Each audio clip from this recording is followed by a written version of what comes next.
This day ပေါင်းခံခြင်းမှာ pause day နဲ့ colon day ဆိုပြီးနှစ်မျိုးရှိပါတယ်။အဲ့ဒီပေါင်းခံခြင်းရဲ့အစားကတော့ pause day ပါ။ Abu Musa Jabir Ibn Hayyan လို့ခေါ်တဲ့ဒီပညာရှင်ပေါ့နော်ယခုခေတ်အီရန်နိုင်ငံကပညာရှင်ပေါ့သူကစတင်တီထွင်ခွဲပြီးတော့ဥရောပကိုရောက်ရှိခဲ့ပါတယ်။ pause day ဟာဒီကောင်းချင်းပေါင်း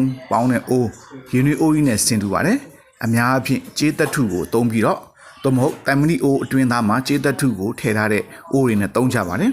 ။အဲ့ဒီလိုကြေးသက်ထုကိုသုံးဆွဲရခြင်းမှာကြီးတော့ရဲ့သဘာဝပုတ်တိုက်စားမှုတတ်တာခြင်းပူလွယ်အေးလွယ်ခြင်းကစော်ရည်ထဲမှာပါတဲ့မလိုလားအပ်တဲ့ဒီဆာလဖာတွေကိုဆာလဖာဓာတ်တွေကိုပါမလာအောင်တားနိုင်ခြင်းတို့ကြောင့်ဖြစ်ပါတယ်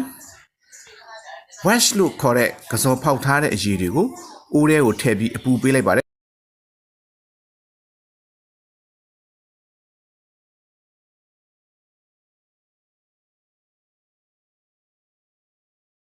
ကစော်ရည်ထဲမှာပါတဲ့အယ်ကိုဟောအရာအပူချိန်88.3 ခွန်စင်တီဂရိတ်မှာအမွှေးစပြန်ပြီးရေကတော့100ဒီဂရီစင်တီဂရိတ်မှာအမွှေးပြန်ပါတယ်။အဲ့ဒီအရက်ငွေတွေကအပေါ်ကိုတက်လာပြီးတော့ swan neck လို့ခေါ်တဲ့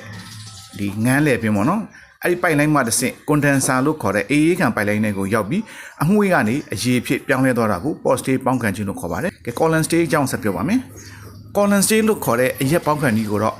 Robert Stein လို့ဆိုသူက1826ခုနှစ်လောက်မှာတည်ထင်ခဲ့ပါတယ်။ Aeneas Coffee ဆိုသူက1830ခုနှစ်မှာပုံမိုပြည့်စုံကောင်းမွန်အောင်ပြုလုပ်နိုင်ခဲ့ပြီးအိုင်ယာလန်နိုင်ငံမှာမှတ်ပုံတင်ခဲ့ပါတယ်။ Coffee Day, Bottom Day, Continuous Day ဆိုပြီးတော့လည်းခေါ်ကြပါတယ်။ Colon Day မှာဒီ colon တိုင်းပေါ့နော် colon တိုင်းနှစ်ခုရှိပါတယ်။အဲ့ဒါကို rectifier column နဲ့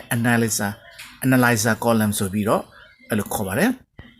ကစော်ရည်တွေကိုဒီ rectifier အိုးထဲကိုထည့်ပြီးတော့ zigzag ပေါ့နော်ကြားစီတယ်ပေါ့အဲ့ကစော်ရည်တွေကြားလာတဲ့အခါမှာ analyzer အိုးထဲကရင်းနှီးငွေတွေကိုထုတ်လွှတ်ပေးပါတယ်အဲ့ဒီအပူကြောင့်ကစော်ရည်တွေက alcohol တွေကအငွေ့ပြန်ပြီးတော့ဒီ rectifier အိုးထဲကတစ်ဆင့် condenser အေးခံပိုက်ထဲရောက်ပြီးတော့အရက်ပြစ်ကျလာပါတယ်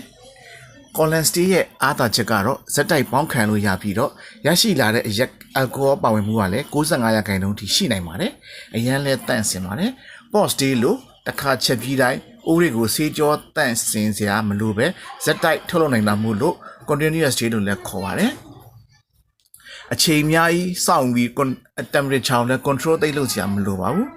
သူ့ရဲ့အားနည်းချက်ကတော့အရန်တန့်စင်မှုများတဲ့အတွက်မူရင်းကစော်ရည်မှာပါတဲ့စိုးသောကောင်းသောရနံ့တွေအရသာတွေအလုံးပြောက်ကုန်ပါတယ်တန့်စင်တဲ့အရက်ဖြူတန်းကိုရရှိပါတယ်အဲ့တော့ brandy, tequila, malt whiskey နဲ့တချို့ rum တွေလည်းပါပါတယ်အဲ့အရက်မျိုးကိုချက်လို့မရပါဘူး colon day ကိုတော့ vodka gin နဲ့ grain whiskey ထုတ်လုပ်တဲ့နေရာမှာအသုံးများပါတယ်